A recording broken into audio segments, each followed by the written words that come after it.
Alright, so we're in the book of Genesis. What does Genesis chapter 1 say in the King James Bible?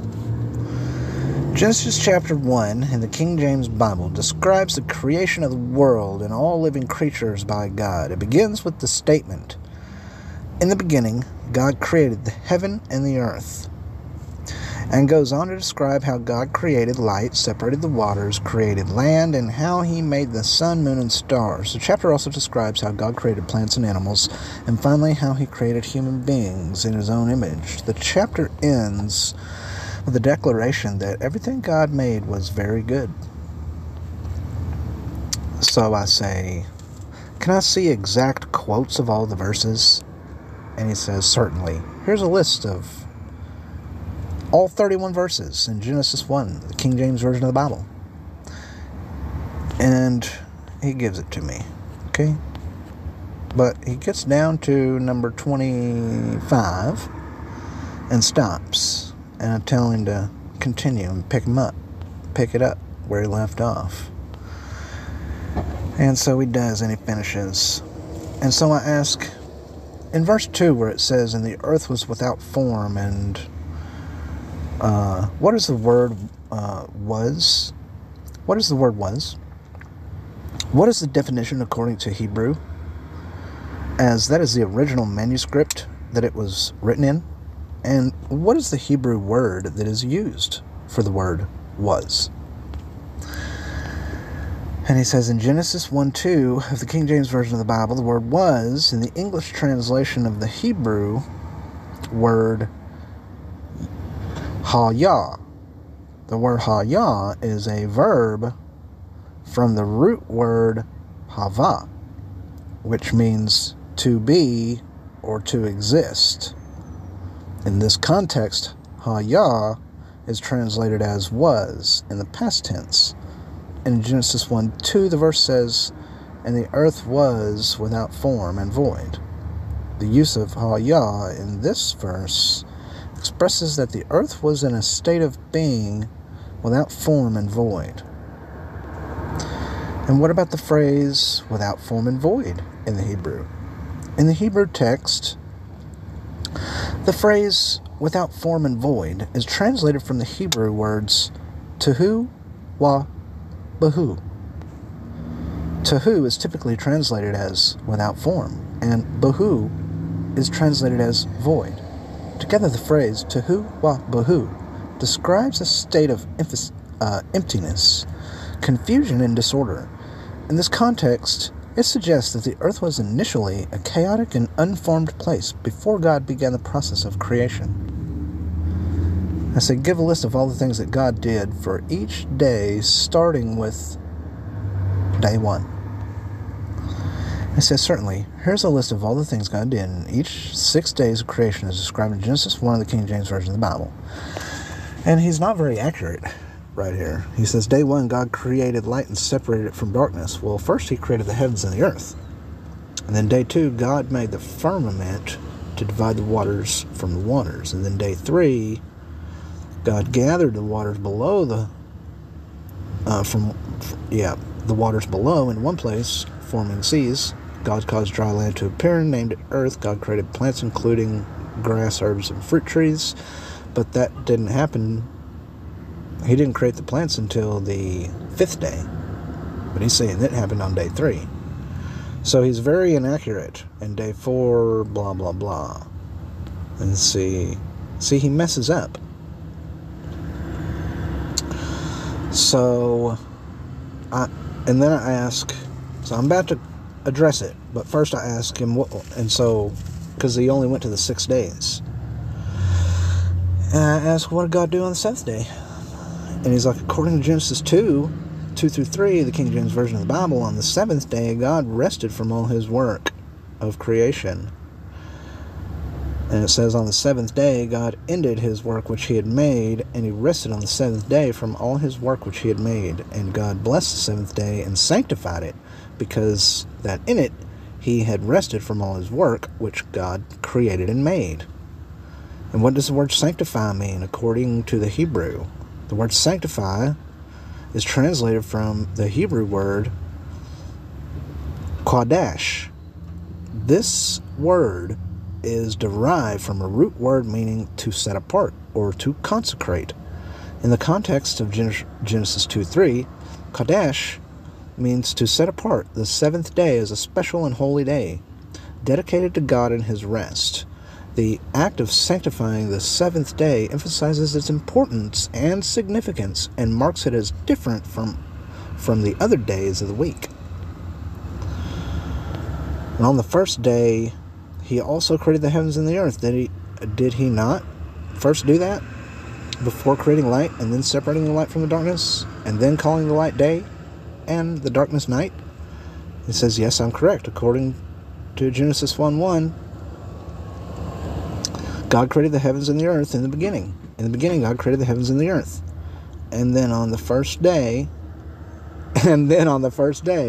as described in verse 3 through 5, God created light and separated it from darkness. And God said, let there be light. And there was light. And God saw the light, that it was good. And God divided the light from the darkness. And God called the light day, and the darkness He called night. And the evening and the morning were the first day. So in the first day, all He did was create light and separate it from darkness and define light as day and darkness as night. Interesting, right? So what did He do on the second day? Didn't He create the firmament? Yes, that's correct. On the second day of creation, as described in Genesis 1:6 through 8, God created the firmament, or the expanse. And God said, let there be a firmament in the midst of the waters, and let it divide the water from the waters. And God made the firmament, and divided the waters which were under the firmament from the waters which were above the firmament. And it was so. And God called the firmament heaven, and the evening and the morning were the second day. Sweet. So, what about on the third day? Did He not create all the plants? And it's like, yes, that's correct. On the third day, Genesis 9, 1:9 through 13. And God said, let the waters under the heaven be gathered under one place, and let the dry land appear. And it was so. And God called the dry land earth. And the gathering together of the waters called He seas. And God saw that it was good. And God said, let the earth bring forth grass, and herb yielding seed, and the fruit tree yielding fruit after his kind, whose seed is in itself upon the earth. And it was so. And the earth brought forth grass, and herb yielding seed after his kind, and the tree yielding fruit, whose seed was in itself after his kind. And God saw that it was good. And the evening and the morning were the third day. And what did He do on the fourth day? Did He not create the sun, moon, and stars for signs and seasons? And He's like, yeah, that's right. Verse 14 says, and God said, let there be lights in the firmament of the heavens to divide the day from the night, and let them be for signs and for seasons and for days and years. And let them be for lights in the firmament of the heavens, in the heaven, to give light upon the earth. And it was so. And God made two great lights, the greater light to rule the day, and the lesser light to rule the night. He made the stars also. And God set them in the firmament of the heaven to give light upon the earth, and to rule over the day and over the night, and to divide the light from the darkness. And God saw that it was good. And the evening and the morning were the fourth day. Cool. So, what did God do on the fifth day? Did He not create all the animals in the sea and on the earth and in the air? And I was wrong about on the earth, but it says yes, that's correct. On the fifth day of creation, as described in Genesis 1:20 through 23, God created all the creatures in the sea,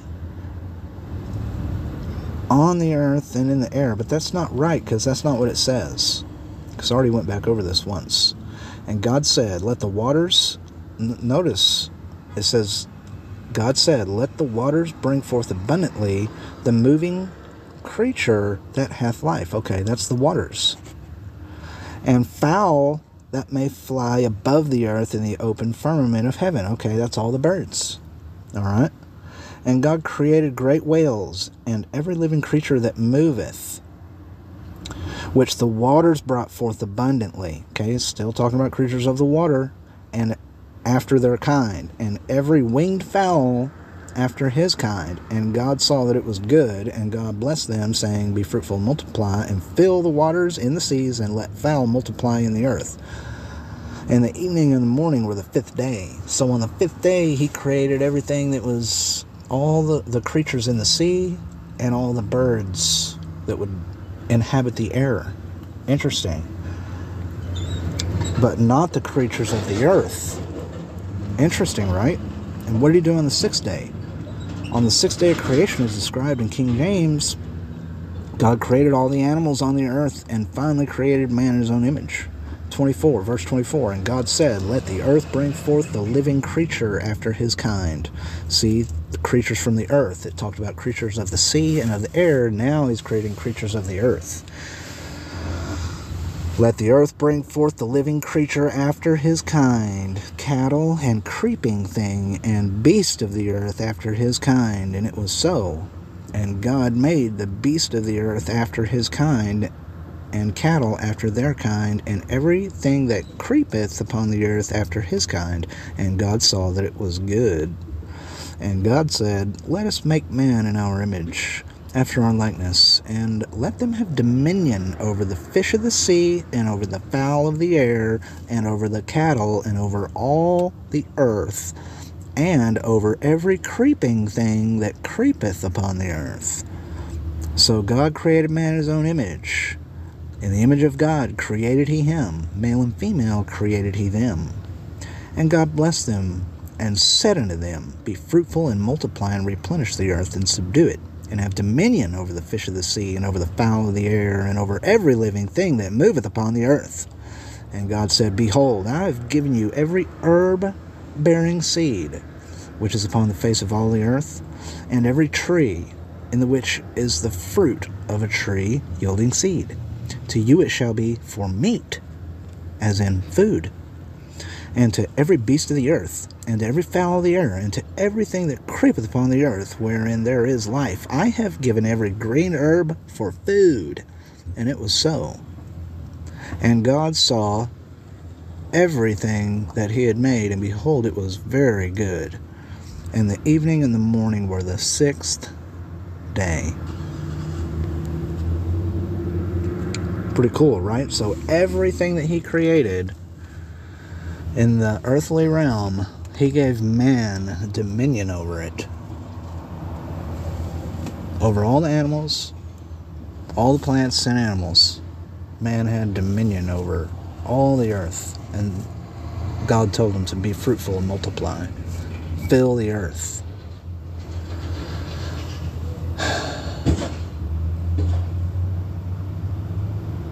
Pretty crazy. Pretty amazing. Never broke it down like that, but it's pretty interesting. God only did one or two things each day, although those things were monumental tasks to think of when you think about it, when you put it into perspective. Just thought that was cool. Figured I'd share it. That's where we are with this conversation. Peace.